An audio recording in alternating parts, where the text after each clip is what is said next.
for me, collecting is really truly about the story and where it's come from and how we've gotten to the point that we are now with it and how that has helped to evolve not just the game, but the way things go in life. The simpler days to today that really kind of have changed the outlook of where the game was simply a game to now the game being much more of a business.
Great privilege when I was growing up playing the game of hockey. I remember going to the arenas with my dad, and he would take me to play, and after the game I would always ask for a pack of hockey cards.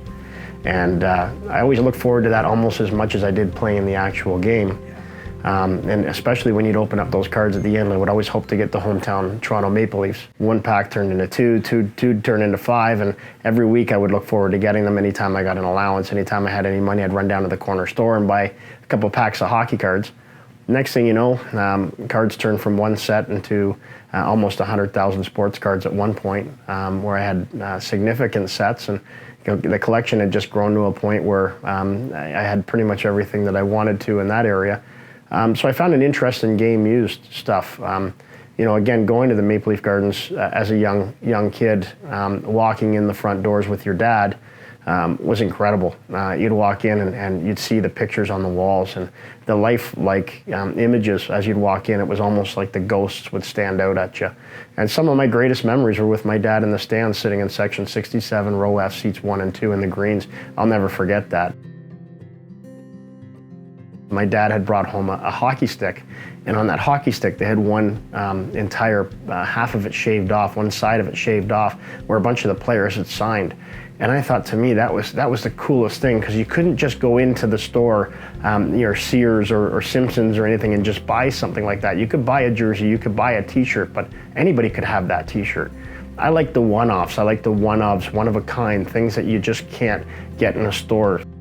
Quite often, people will say, have you ever thought about selling the collection, or are you comparing yourself to others that are collectors? And for me, it's never been about that. To me, it's all about the story behind everything. I'd love the thought of walking in and being able to see the past and learning about where this team has come from. So for me, every unique piece, every story behind it actually adds to the history of this team. And that's what really gets me excited about it, is the uniqueness behind each and every piece, and the fact that it has a story. I remember going in as a kid, and you'd walk in and you'd see the row of Stanley Cup champions from the past. And when you'd walk in, especially in a playoff game, it was almost like they just came alive. And so I had the opportunity to acquire that particular piece, and it's a big piece. It's about 6.5 feet by 5 feet, and so it's a pretty dominating piece. And it's one that I've never thought that I'd have the opportunity to own, but I do, and so that's one of my absolute favorites. The Bill Barocco hockey stick from when him and his brother had opened up the Barocco Brothers TV shop. It wasn't just TVs, they sold everything from fishing worms to sporting goods, and so he had opened a store with his brother before he passed away. And on the grand opening of that store, they had given away little cardboard hockey sticks, and not many people have ever seen one. And I was lucky enough to come across one that's signed by 3 players from the opening day of that store, and one of them was Bill Barocco. So that's a pretty neat piece as well. I really enjoy that one. Ted Kennedy, I was lucky enough to track down in the mid-90s, working at Fort Erie Racetrack. And I had gotten an autograph sheet that I was missing his autograph. So I reached out to him and just simply asked him, I was hoping that maybe I could get an autograph on the similar sized piece of paper to frame with the rest of the team. And it was amazing how, when I had just brought up the 1946-47 team to him, he went on for about 45 minutes about stories about the team. He invited me down to the racetrack and wanted me to come down. And you know, it's amazing how the previous players in a lot of ways are so humble and will never understand the aura that's around them and what they've done for the game for where it is today. And I don't know if it'll ever be truly appreciated. A buddy of mine had a Ted Kennedy 1953 jersey. I had always wanted a wool jersey and Ted Kennedy, because of the fact that I had talked to him and had the chance to actually have a good chat with him, became one of the players that I wished that I could have truly watched play. And here I am looking at a Ted Kennedy jersey, game used, photo matched, ready to go, and I wanted that jersey. And the jersey was available for trade, except it was going to cost me quite a bit. And so part of the package that I had traded was Bobby Hull's last jersey that he wore in the National Hockey League with the Hartford Whalers. So when I was bringing it to the show in Toronto here, I had wanted to get a picture with Bobby with the jersey before we had made the deal. And when I walked up to Bobby, I said, Mr. Hull, I said, I've got, this is your last jersey that you wore in the National Hockey League. And he looked at it and he said, do you want to sell that jersey? I'd really like it. And I said, well, Mr. Hull, I've actually made a trade for that jersey. And he said, well, who'd you trade me for? And I said, I traded you for Ted Kennedy. He looks at me and goes, that's a pretty good trade. So I thought it was kind of funny coming from him and the respect that he had for Ted Kennedy. And he did mention that. It was an amazing day to be able to meet, Mr. Hull and have him show the ultimate respect for one of the greatest Maple Leafs of all time.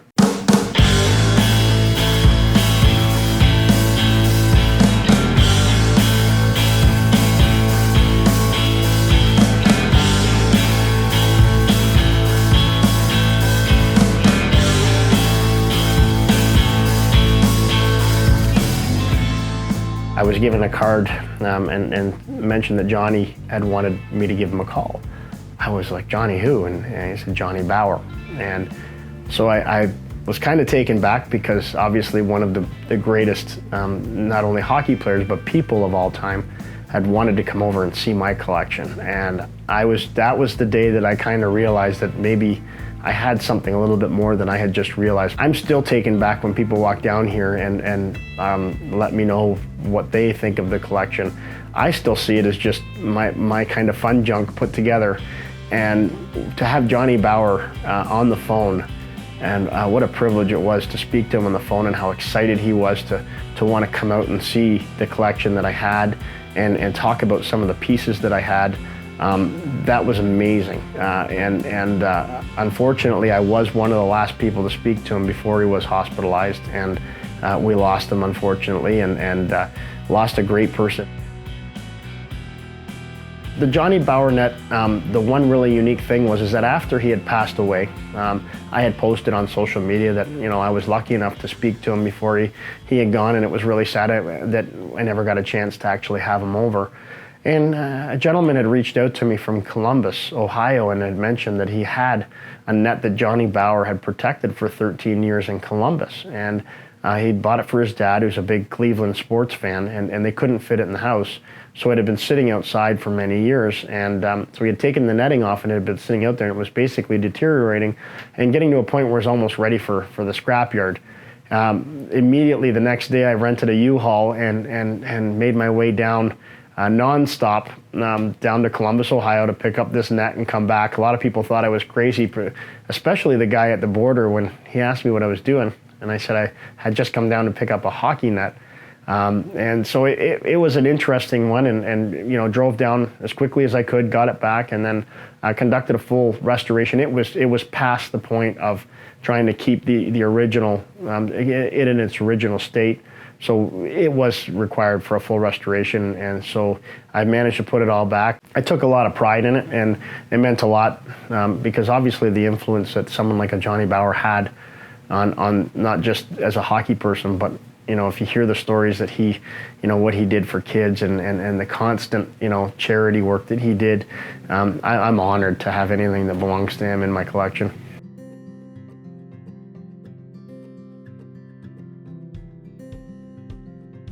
I was lucky enough to have Frank Mahovlich in the house here, walking around, looking around at the collection, and I was kind of blown out of the water. Here's one of the greatest, not just Toronto Maple Leafs, but hockey players of all time, and classy people as well. I mean, he was a part of the Senate. He was part of, of the changing game as well, from the 60s to the 70s, and so you have this gentleman in your house, and he was taken back, and I was. Sometimes you don't realize that when a person walks in and they tell you they've never seen anything like this before, and so for me that's a great privilege, and I've had a couple of the others over as well, and when they walk down, it almost feels like when they come down here that they go back in time, and it allows them to open up with some stories. I was lucky enough to have Jim McKenney here as well. And the stories that he has, if I've met a better person in life, I can't remember. And the stories that he had when he came down here, looking through the old hockey cards, and it was just a privilege. We always want to be a fly on the wall, and that's what we always talk about. And I found that the few times that that's happened, I get to be the fly on the wall, and I get to actually sit back and just let them, share the memories and the stories that they have, and some of the ghosts that come out with it. You almost feel the presence of others around them. This is some of the greatest memories that I have with my dad, right? So it really does tug at the heartstrings a little bit, because I don't even know that he realized how much it meant to me until years down the road. I'm sure it meant a lot to him taking his son to hockey and stuff. When I knew that I was going to be going to the game with my dad, it really, it was that moment. We would go to the same restaurant. We'd go to Swiss Chalet before every game, and we'd be there at the same time. And you'd go to the game and the organ would play, and when certain beats of the organ would go, you'd bang knees, and so it was just, it's the moment that I don't know that you'll ever forget. And recently, just this year, I went back to a game with my dad, and again, we hadn't been to a game in years, because he goes to Florida and stuff for winter, and we had gone to a game together, and right away when the organ started playing, we banged knees just like it was when we were kids, and it was almost like time had just not forgotten what those memories were like for you as a kid. I've had some crazy offers for a few of the things that I have, and people say, well, why wouldn't you sell it? And I just don't want to. I like what I've got, and I like the stories behind it again, and for me it's about maintaining that history and being able to walk in and kind of think I have something that no one else has. And it's not about putting me in a status by any means. It's just about sharing the story. When I have my friends over, quite often they'll come over and watch the games with me, and we'll sit down there. It might be tight in some spaces, but and some of them are afraid of touching things, but for me, it's really all about the moment. Why not create more ourselves? And that's kind of what I enjoy about it. The only way that I want to be known as is just another fan, and I enjoy that. Again, it's brought me some great friendships. It's brought me some great opportunities, and to meet people that really kind of add to the whole story. And I don't know what's going to happen with it. I'm hoping that it'll end up in a spot. It may end up in the Hall of Fame, but wherever it ends up, I just hope that the story can continue. I asked Bobby Orr one time. I said, "Who do you think is the greatest player?" He said, "No doubt, Gordie." I said, "Look at the stats." He said, "Just look at the stats." He said, "There's no doubt in my mind. He could do it all."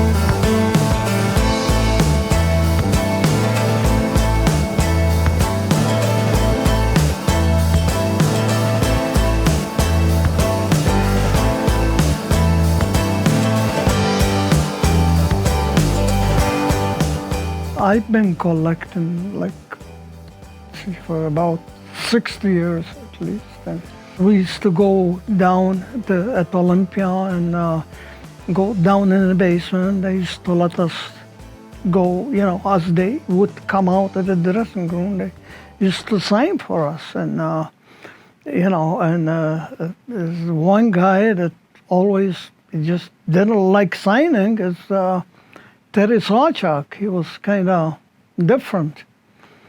And every time I asked him, he would say, F off, kid.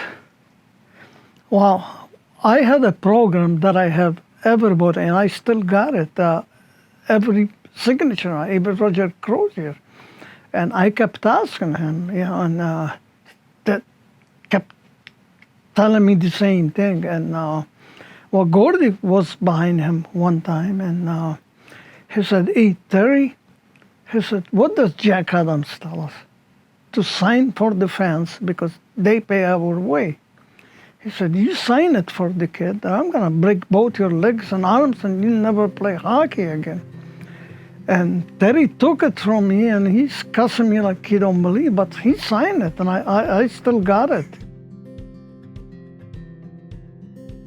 I used to follow Gordie all the time, and he knew me at signings, and then I started helping, and then when Colleen, his wife, got sick, and we used to travel, and he asked me, he said, do you mind, you think Rita, my wife, would mind if she comes with us so she can keep an eye on Colleen? And Rita loved it.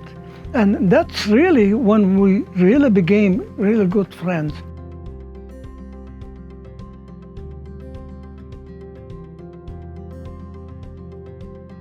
He's a great guy.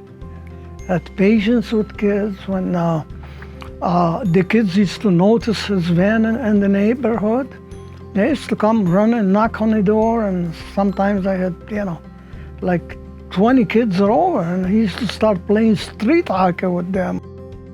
I used to pick him up, and when my grandkids played, it was fun. My grandkids called him Uncle Gordie, and he got, it's having snowball fights and everything else, and he just became my best friend.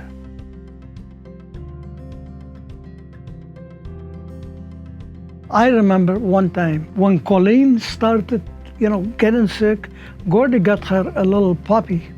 His name was Rocket. Okay, and she used to carry him with her all the time. Went to Montreal one time and talking to Rocket, and Gordie said, hey, Rocket, I got a new dog. He said, oh, yeah, that's nice, Gord. He said, I named the dog Rocket. He said, you did what? You named the dog after me? He said, yeah, Rocket, but I love my dog. And Rocket said, oh, okay. But as much as they were fighting over, at the ice, and stuff, they were friends. They used to go golfing together. Off the ice, they were friends.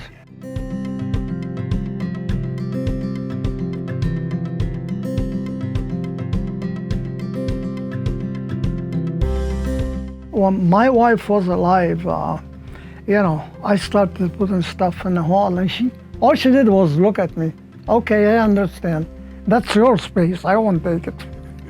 When Gordie was down here, I couldn't get him up. My wife would start yelling, dinner is ready. Come on, bring Gordie up. He's talking about what he did to this guy, how he ran this guy into the boards. And, he would never, it's just his way of, I think, reliving it or, of remembering.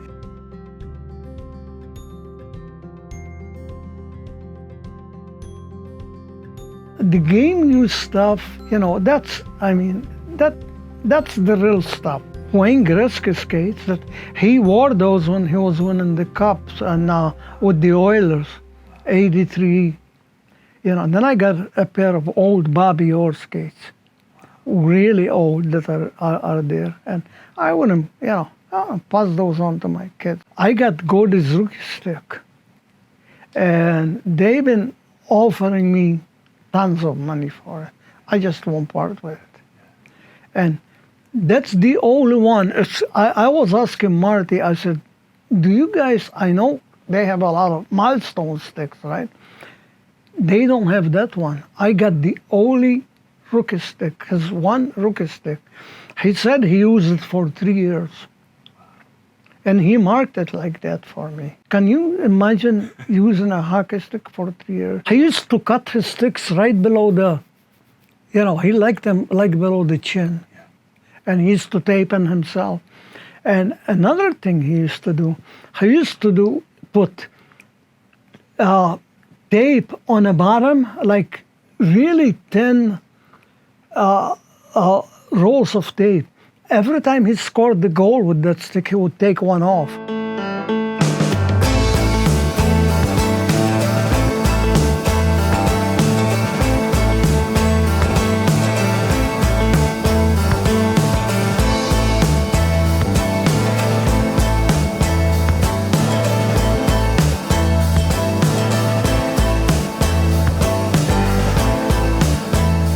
I saw 8 cups in my life. The last 4, and then the 4 in the 50s. In 1955, when we beat Montreal in 7 games, and that's the year that Maurice was suspended for cutting the linesman. I was 17 years old, and I was at that last game when we beat Montreal.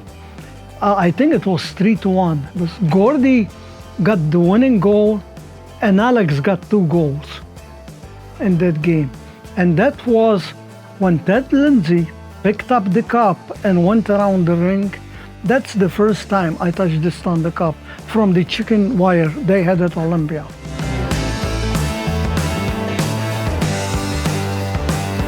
Well, he used to come to my office every day or come over here.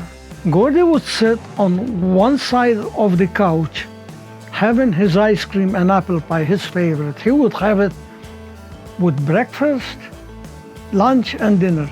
My wife always made sure we have enough apple pies here. Yeah, I mean, 25 years is a long, long time. And I knew him before that. For my grandkids and my kids to have, I think I got more pictures of them with Gordie than,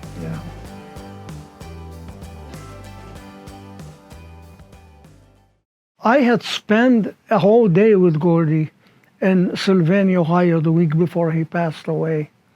And I knew that would be the last time I see him. He was sleeping mostly. He recognized me, he squeezed my hand, he tried to talk. But when I left that day, I knew. When Murray called me that Friday morning, and he told me his father had just passed away, they were taking my wife to hospice when I answered the call. And then, she died the next day. I lost my soulmate and my best friend in 2 days.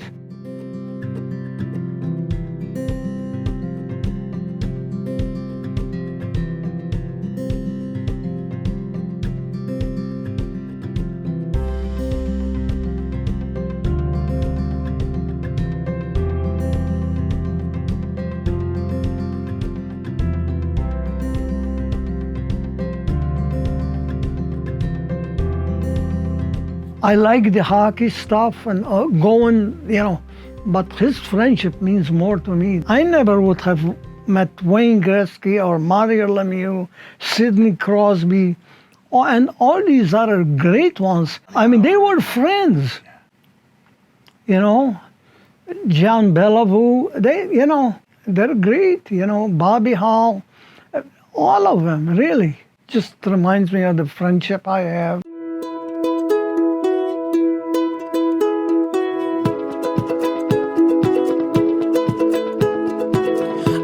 We started something, gonna tell the world again. Oh, you're so beautiful, I just can't hold it in. I think we started something, I hope it never ends. I hope it never ends.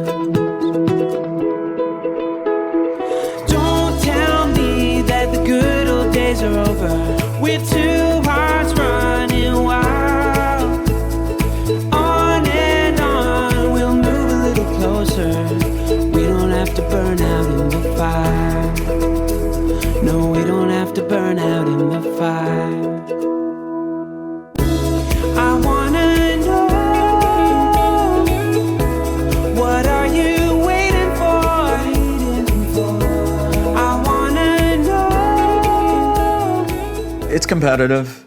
I think in all cities, NHL cities, there is going to be competitive. There's going to be elation and disappointment of not getting what they've been going after.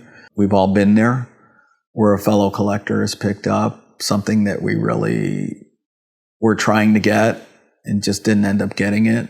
It's just a matter of sometimes timing, sometimes buying at the right price or making a heavier offer than normal.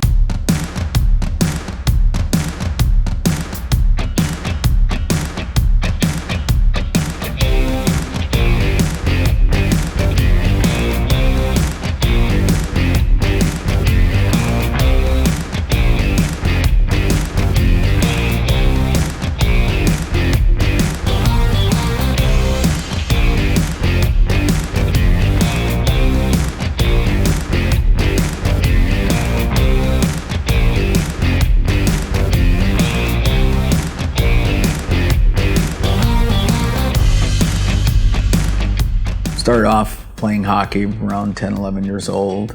My godfather gave me my first pair of skates and a stick and a puck.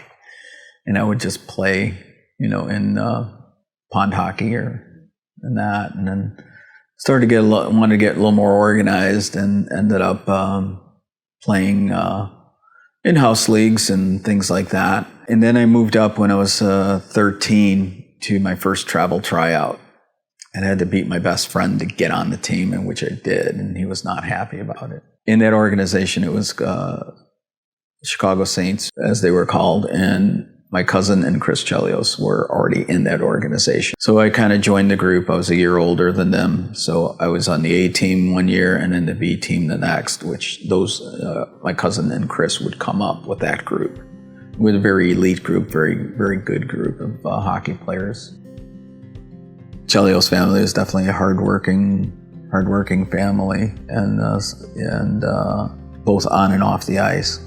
Chris's dad, my dad, grew up in the same area as kids in Greece, so they did know each other. We didn't know each other on social basis. Always good to see someone make it and make it far.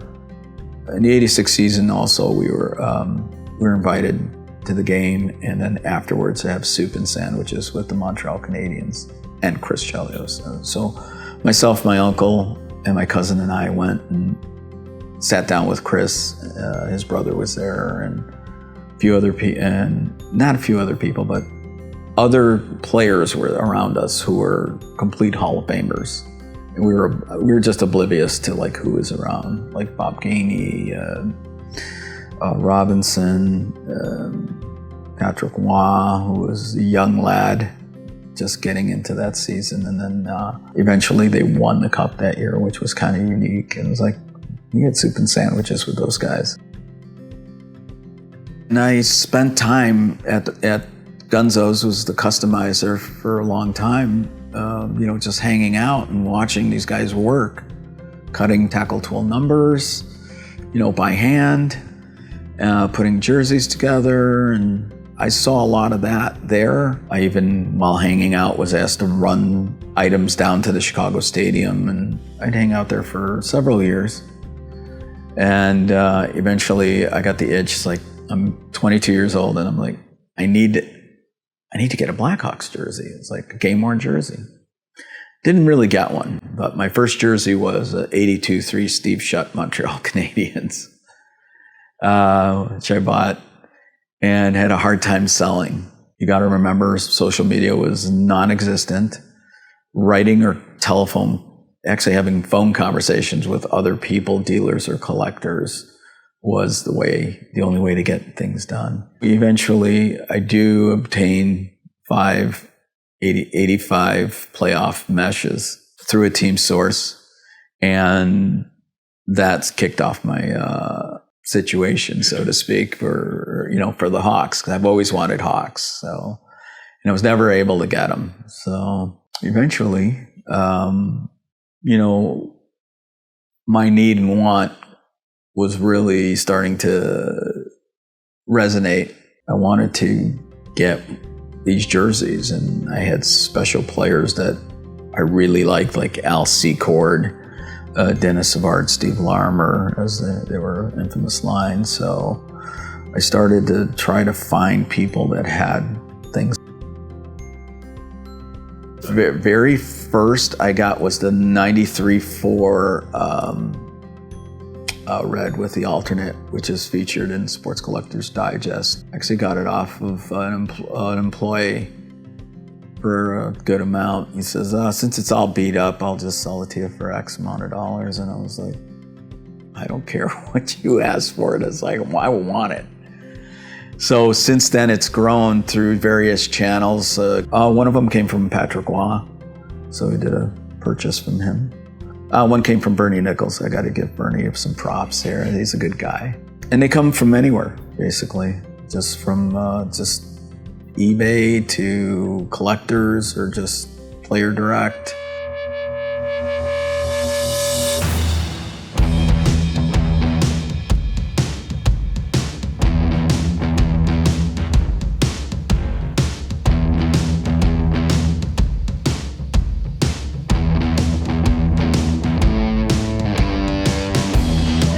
I was started as a season ticket holder in 1981, so I had box seats, 5 rows off the ice. The Hawks shoot twice, so it was great. So I saw a lot of goals.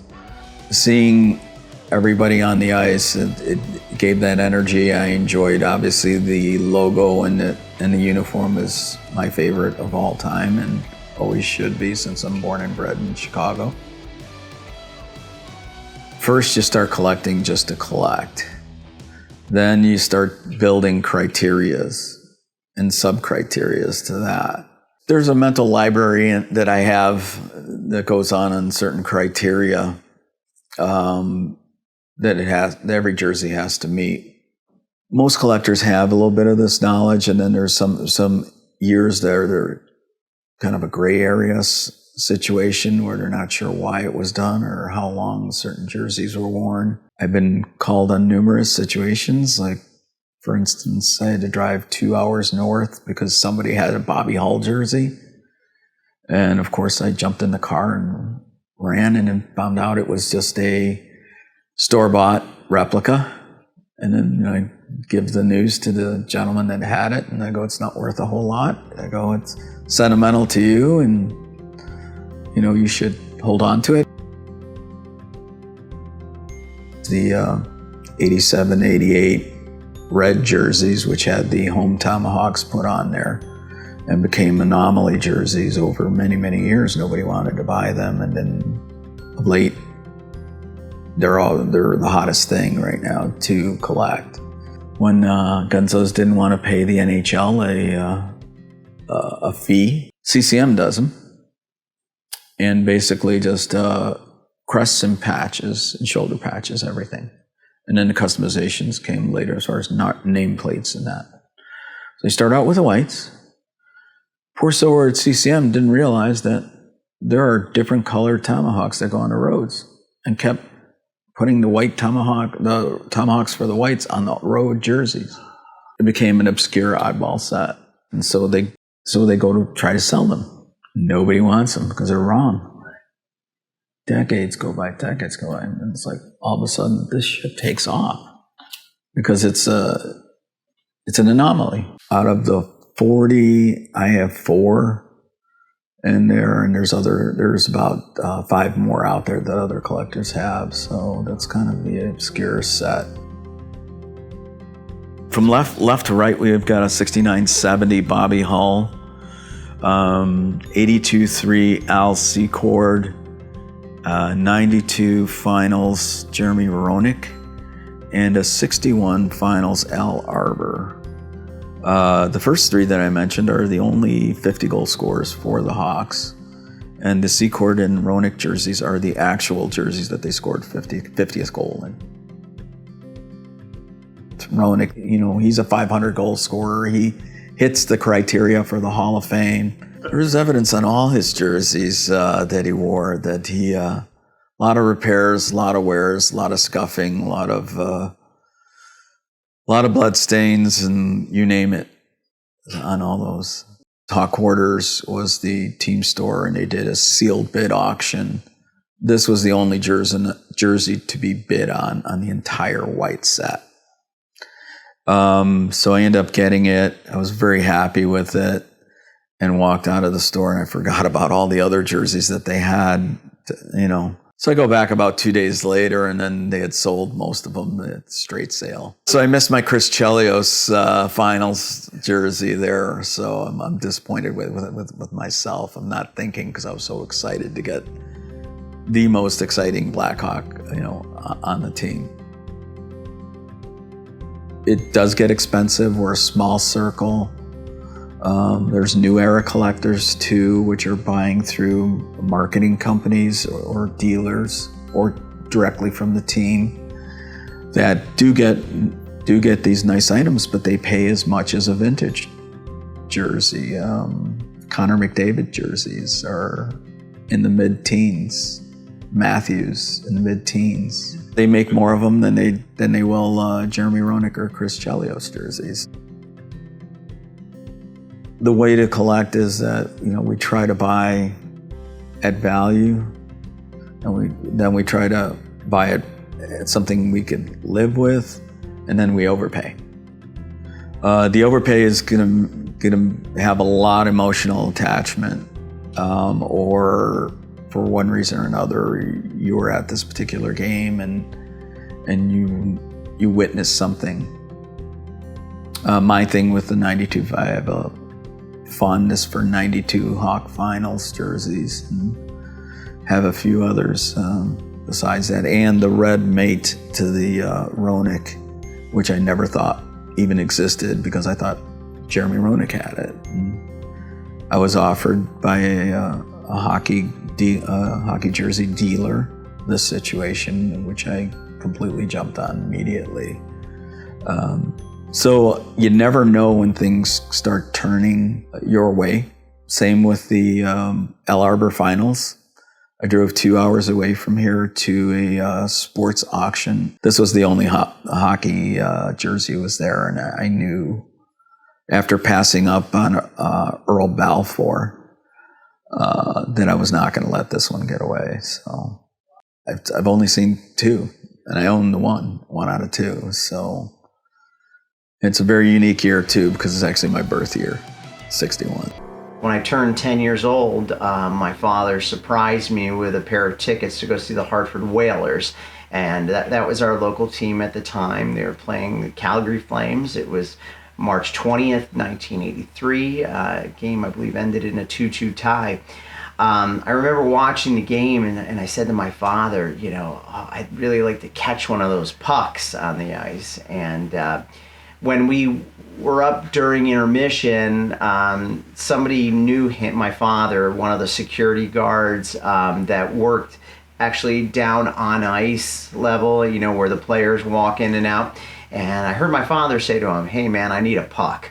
And so during the game, my father got up during play, and he came back and just threw this frozen hockey puck in my lap, you know, and it was awesome. I remember the feel of it. I remember putting it in my jacket and trying to draw it, you know, but it was a really special moment, and I kept that puck all these years, and later had Ron Francis sign it. So I guess that was my first piece of hockey memorabilia right there that night, and it's kind of grown from there.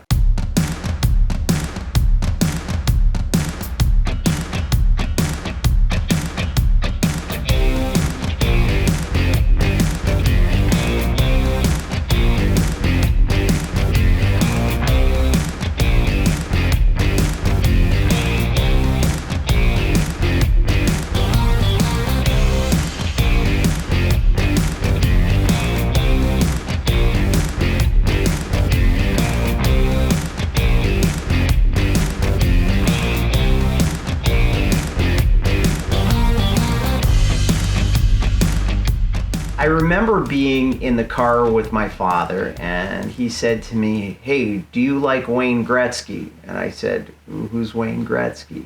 And he's like, "He's supposed to be this amazing hockey player." And I said, "Sure, you know." And he's like, "Well, I can get tickets to go see the Edmonton Oilers. They're supposed to be the best team, ever.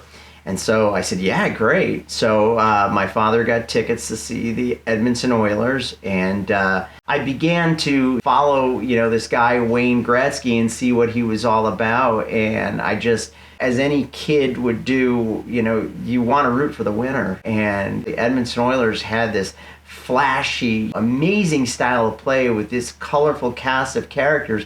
Every single person on the team seemed to be amazing, and I just fell in love with that team. 1989, Gretzky was on the Kings, and I walked down to where the players would walk out, and back then you could get really up close and you could pat the guy on the shoulder pads if you were daring enough, or you could even say something to them. You could ask them for an autograph. I mean, nowadays you really can't get close to the players. There was a coach at the time, his name was Tom Webster, and I was begging this guy. I saw that there was Gretzky sticks lined up, and the next thing you know, Gretzky was walking out and handed me a stick, okay?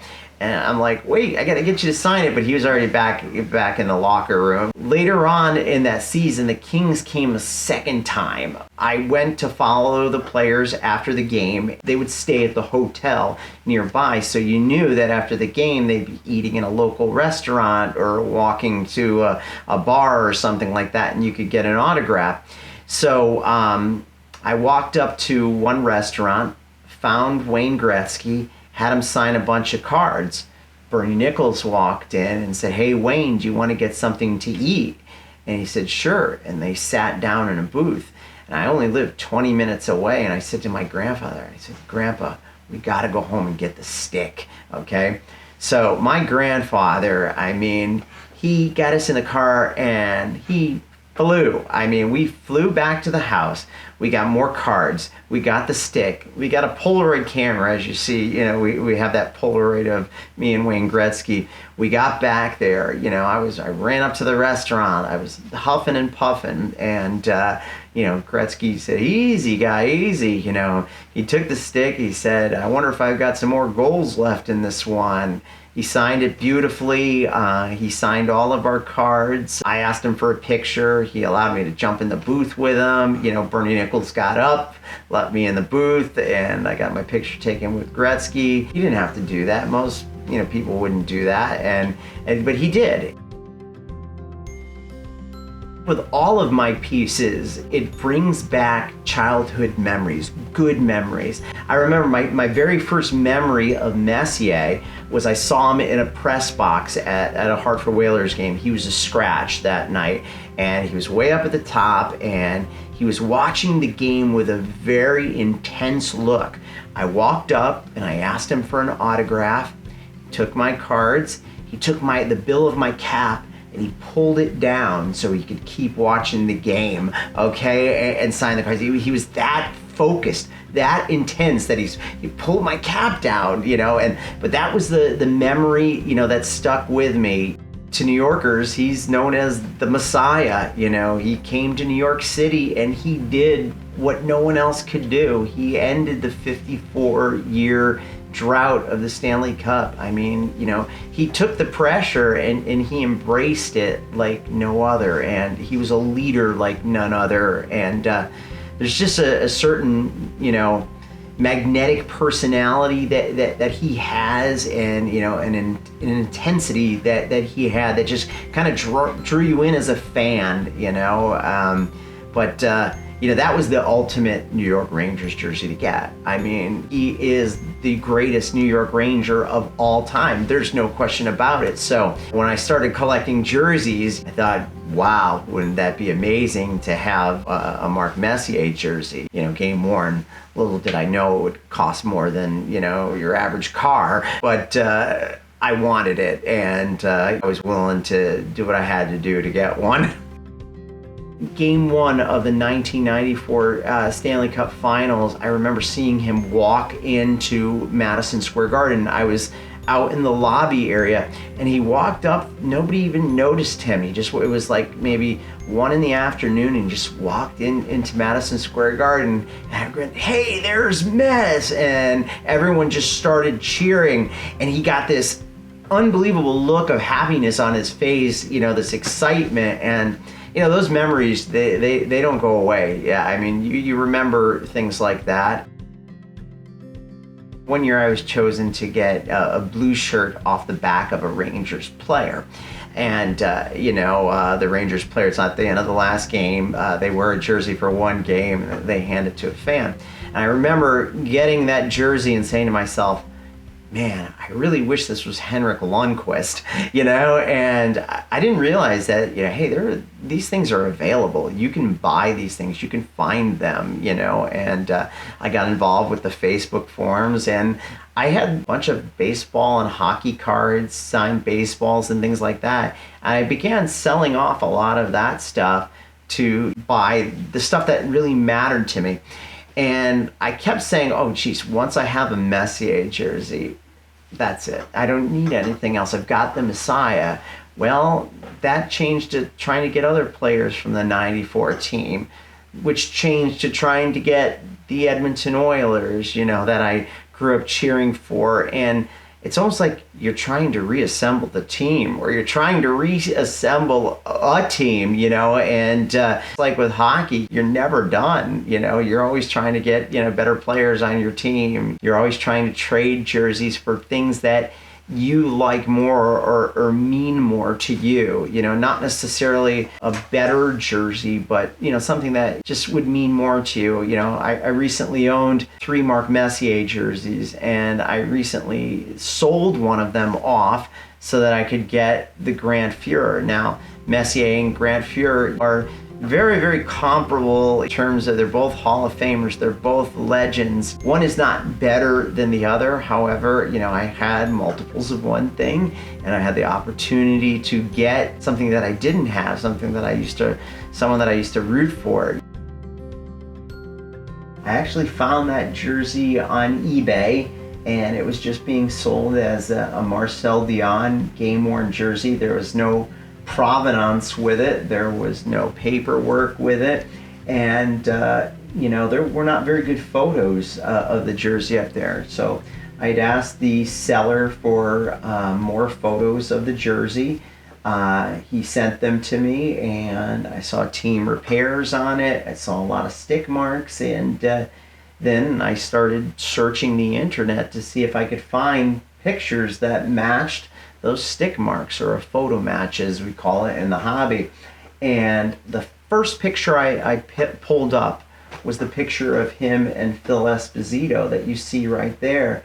And I sat down with my wife on the couch and I go, that's the same jersey. No, she said. I'm like, yeah, that's the same jersey.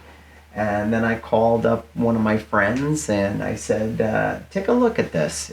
Someone I trusted, obviously, that wouldn't, scoop it out from under me. And he and I both agreed, and I made a deal for the jersey, at a fair price. And I sent it off to a company called Grail, which authenticates jerseys based on photo matching them and other characteristics of the jersey. And we were able to video match the jersey to Marcel Dionne scoring his 718th goal. And, I'm definitely pretty proud of that one. Valuations seem to constantly be going up.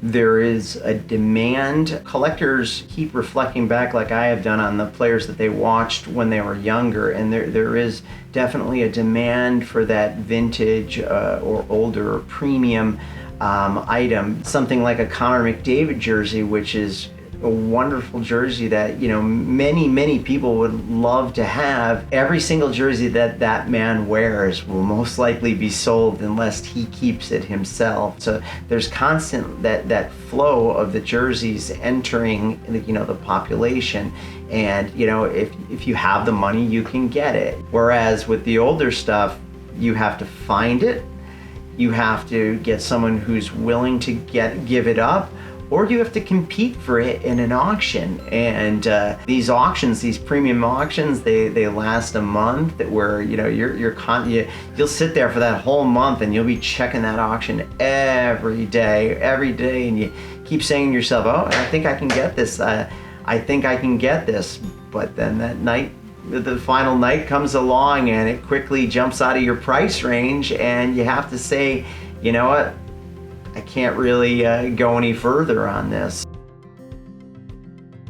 It can be fun. It can also be very aggressive because, you know, you have so little of the premium things out there. Like, for instance, the Edmonton Oilers, they might only have worn one jersey a year. So the competition to get, you know, something of that caliber is very intense. And collectors, while there's a camaraderie, when you know that someone has something and you want that particular piece, you might not want to tell, you know, some of your friends, your colleagues, where that piece is, knowing that, hey, they might try to get it as well. So it's kind of, it's almost a game of cat and mouse, so to speak. And you're always chasing the grail. You know, as soon as you get your hockey grail jersey, there's another one that you're going after. I mean, I just found that Grant Fuhr and, you know, was able to get it, and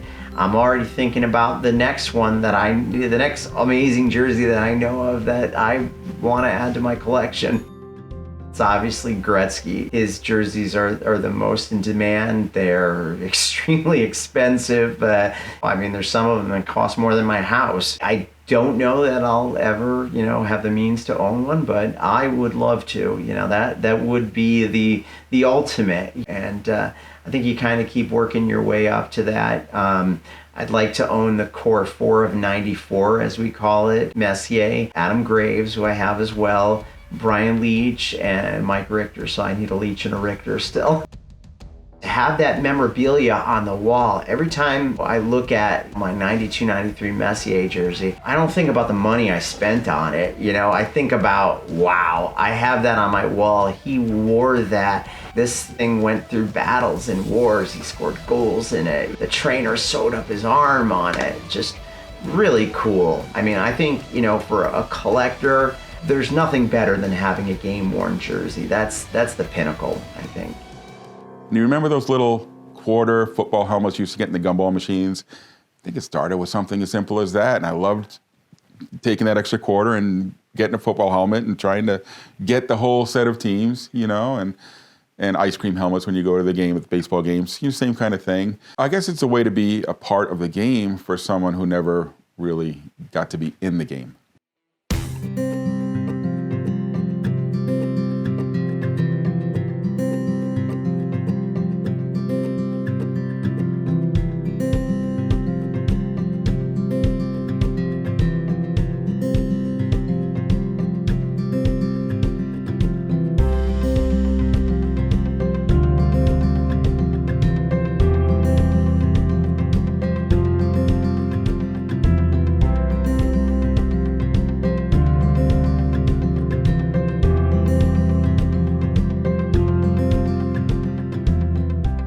That started when I was a kid, 6 or 7 years old. My uncle actually got me into the Bruins back in the 70s. I'd stay a lot with him. You know, when my mom was working or something, we'd stay a lot with my uncle. He was a big sports fan. Red Sox, Bruins, Patriots, all the teams. And back then, back the days of 4 channels on the TV, and the Bruins and the Red Sox were on channel 38. So when we'd go up to stay with my Uncle Sid, we'd watch the games on channel 38, and he got me hooked. And from then on, I was a Boston sports fan for life. Growing up in the 70s and the 80s, you know, we took our success where we could get it, because the Red Sox always had the story of the curse, and they were the, you know, not the lovable losers, but they were always the team that would come so close and break your heart. But still, they were a lot of fun to watch. You had the Celtics. You know, their best days were behind them, you know, their glory days of the 60s. I kind of caught the tail end of that. In the mid-70s, they won a couple of championships. But then in the 80s, the big three came. Larry Bird and Robert Parrish and Kevin McHale came, and they were the team for that time. And they won, you know, they won 3 championships. And the Bruins were there. They always did well, but they always fell just short of the Canadians. The Canadians were always just that little bit better than them. And they made a few cup runs, but could never get it. I was a little bit after the big bad Bruins era, so I didn't get to see them. And the Patriots were just, the losers, the lovable losers back then. But then, yeah, around 2000, it all started to change. I mean, the Patriots won that Super Bowl in 2001, and just it took off from there. And every team started winning and competing. And so everybody loved the teams back earlier, but it became different. Now we got to enjoy success, and it was just a totally different feeling around here. And we keep waiting for it to stop. I mean, realistic fans keep waiting for it to stop, and it hasn't. But someday the shoe is going to drop, but I don't think the passion for the teams will go away. These pucks behind me, these are autographed pucks. All players who have played at least one game with the Boston Bruins from their beginnings in the 20s to, I don't have any that old from the 20s, but to today. So there are 576 different autographed pucks. I think that's the number right now, and it's always growing. It's funny, when I started this puck wall, it was probably this high. And now you see I'm having a problem. I'm kind of running out of room. So, I mean, it's a good problem to have, but I don't know what I'm going to have to do next. I'm going to have to make a few alterations here to fit the next generation of pucks on here. I remember getting Bobby Orr's was one that just, I've not been starstruck very often, but the first time I met Bobby Orr, I got to say I was starstruck, because he was the man. He was a legend growing up. So to get to meet him, and he was just the nicest guy. And I've heard a lot of stories about Bobby Orr, and I've never heard anybody say a negative word about him, and he'll give you the time. And he was, at the time I got his autograph, he was a tough autograph to get, because his opinion has always been that I don't want to sign an autograph for you and then have you go sell it and make $200 off of my signature. So back then he didn't sign very often, but I went to a Bruins carnival. They used to have an event every year where all the players would sign autographs, and he was there, and he's got the famous picture of him diving through the air after the goal in 1970, and he was signing those. And I asked him, Mr. Orr, would you mind signing a puck for me? And he kind of looked at me, sizing me up. Are you one of those guys, those eBay guys, But he did, and he personalized it. And he said, well, who would you like me to sign it to? Because I don't sign autographs unless I personalize it. So you can write whatever you want on it. So he signed it, and it's up there on the wall with all the other ones. So that might be one of the toughest ones. Ray Bourque, I would have to say, might be the guy who got me into the heavy-duty collecting, because I did some collecting when I was a kid. Like I said, the simple stuff. And when I started having a family, I wanted to, start doing that. We were all big hockey fans. Me and all my friends, we played hockey. We watched the Bruins religiously. And Ray Bourque came to town and was doing an autograph signing, him and Rick Middleton. And so we went to the signing and got to talk to them, and they both couldn't have been nicer, and they spent time and talked to everybody who showed up, and I think that's what hooked me. They were so nice and personable, and from there, all right, let's get the next guy who comes, the next guy, and then we went to that Bruins carnival I was telling you about and picked up, everybody on the team. It's like, oh, I love this, and I was hooked, and that's where it started, and it hasn't slowed down since. Right up here, we got all Bruins who in the Hall of Fame now, so yeah, Ray Bourque is right there, right next to Bobby Orr. Harry Sinden used to say, if I was down a goal late in the game, I'd want Bobby Orr on the ice. If I was ahead a goal, I want Ray Bourque on the ice.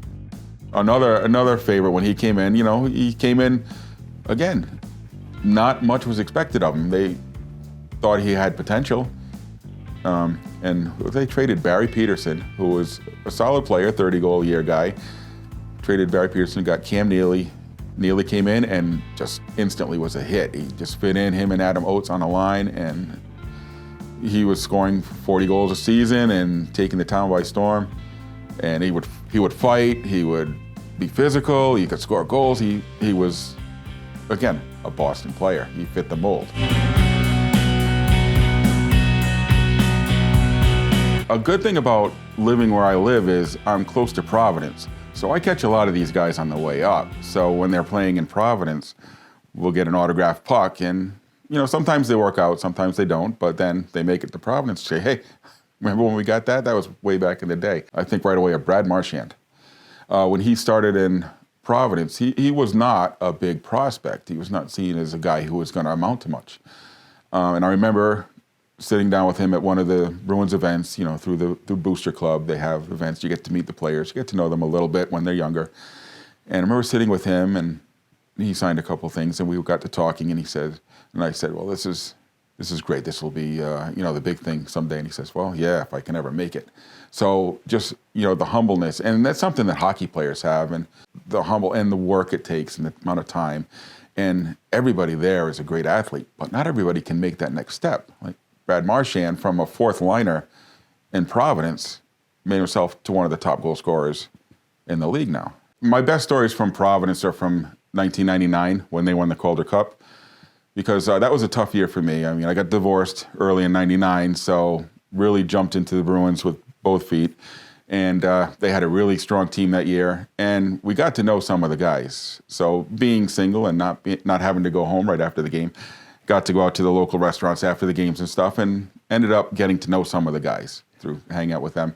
So when they won the Calder Cup, they closed the restaurant that we always went to, but they said this guy could stay. They selected people who they knew who could stay, so we got to celebrate with the team afterwards and drink out of the Calder Cup, and that was fun. And then they had a parade in downtown Providence, and I remember standing on the side of the road, and some of the guys saw me, me and my friend Ben, and they called us over, guys, come on in, and they wanted us to come into the car with them, be part of the parade. I declined that one because, no, you guys won the cup. I had nothing to do with it. You guys go enjoy it. I'd say one of the strangest ones, a good friend of mine who does a lot of collecting himself, he works for a high school. His father-in-law was the athletic director at a local high school, and they do bingos there. It's a Catholic high school, so they do bingo nights to raise money. And I got a call from him one night. He says, Paul, you have any Canadiens pucks? I was like, I'm sure I do. He says, grab 2 and come over here right now. I said, why? He said, Bobby Sheehan is the gaming commissioner, and he's here inspecting our bingo parlor tonight. So I rushed over with 2 Canadian pucks, and he was thrilled to sign them, and he sat there and told stories for us. So a lot of fun stories like that. He played in the 70s, so he was part of those teams that would always beat the Bruins in the finals. But it was still great to hear those old stories.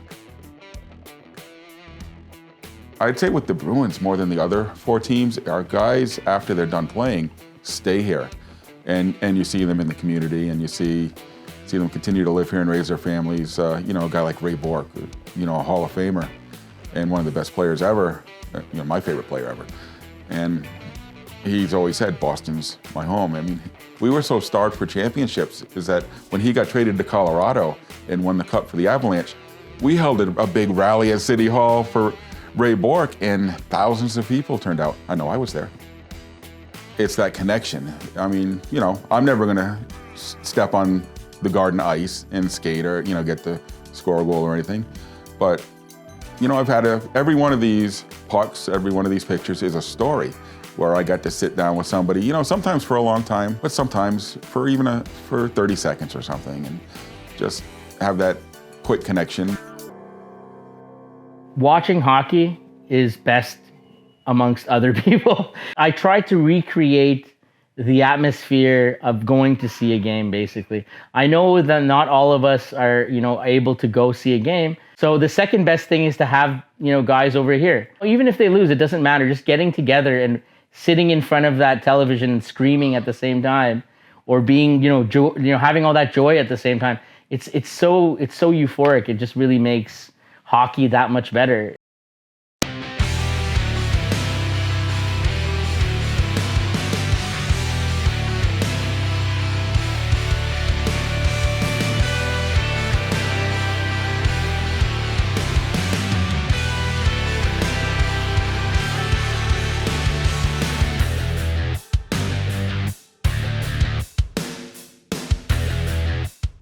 Being born and raised in Montreal, the Canadiens are everywhere, and playing hockey myself as a youngster, everything was about the Habs and the Canadiens and their winning pedigree.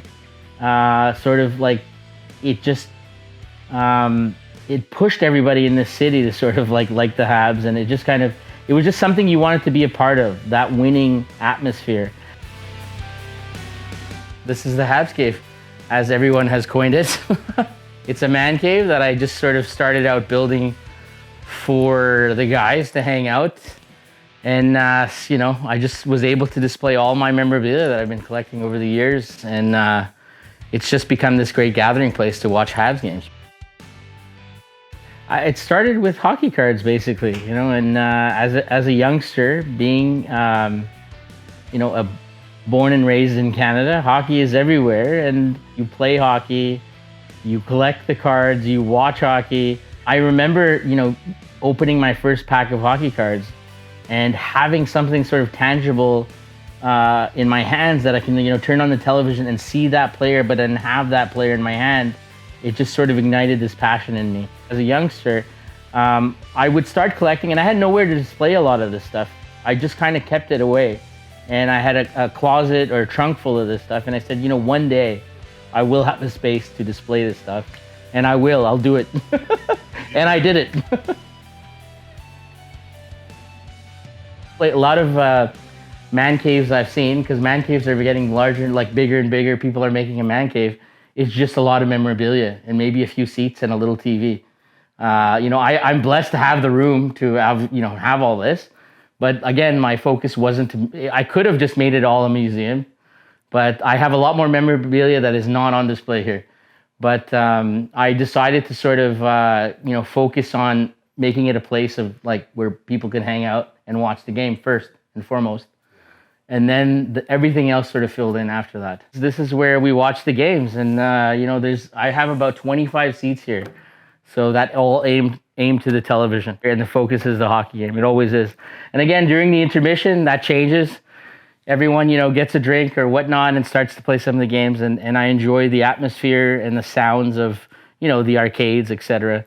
And that's what makes it fun. I tried to emulate the Bell Center here with the banners on the top, the scoreboard light, and and we got the legends here, so it's just adorned by the 24 Stanley Cups over here.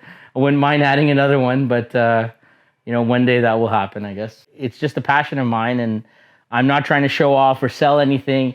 I'm just trying to put goodness out there, any hockey goodness out there. It's just, and anything I receive in return is great. Like I love getting positive feedback. It's fantastic.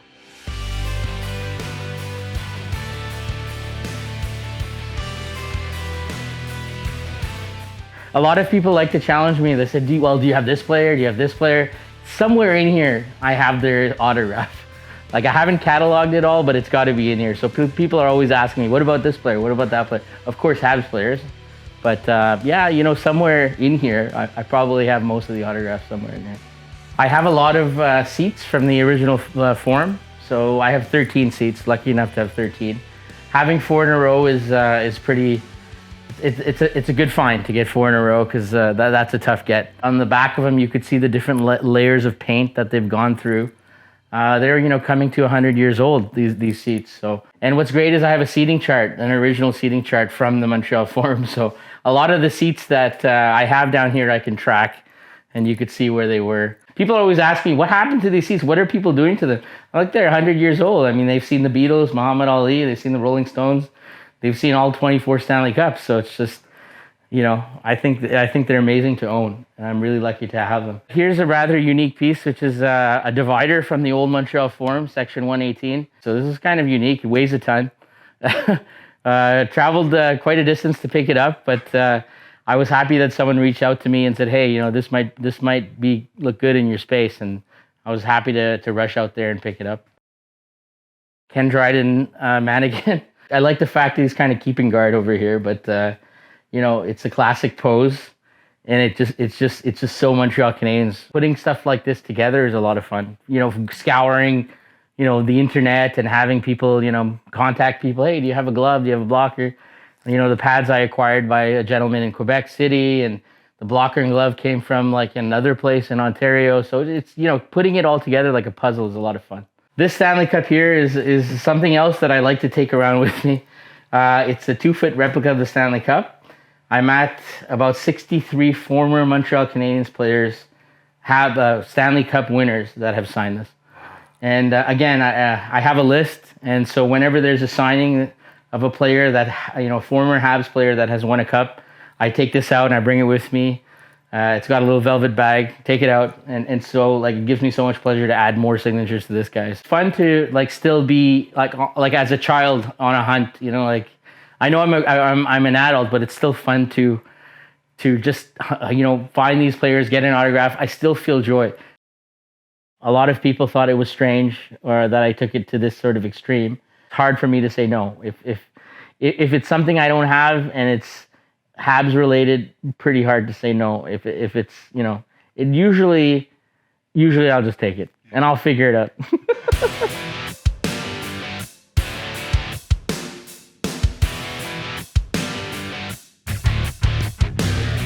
Half of it's a shrine to Patrick Roy. I'm not going to deny it. I'm a huge Patrick Roy fan, and he was really sort of like for a generation of goalies, the man, and he really sort of changed the game. And there's so many French Quebec goalies that are, are goalies because of him. I was 13 years old in this picture, and I think it was the first time I met Patrick. Just kind of one-on-one. So I stood in line for, 7 hours because it was an event at Zeller's at the time. And they had just won the cup. And yeah, I was first in line. And so I got to spend like a great amount of time with Patrick because he really did spend time with me knowing that I stood in line probably for 7 hours. And he signed everything that I had. And it was such a great experience. I'll never forget it. And years later, obviously, I was able to get the picture autographed by Patrick himself, and he did remember that day, which was really awesome. Anything to do with Patrick was huge for me. So to ever imagine owning the stick he used in like 1986 or even in 1993 when they won the Stanley Cup, to me, it's outrageous to think that I have something of his in my basement. And I cherish it and love it, and I wouldn't part with it. If he ever made his way down here, that would be really a dream come true. It could happen. I'm trying to make it happen. It could happen one day. Anything's possible.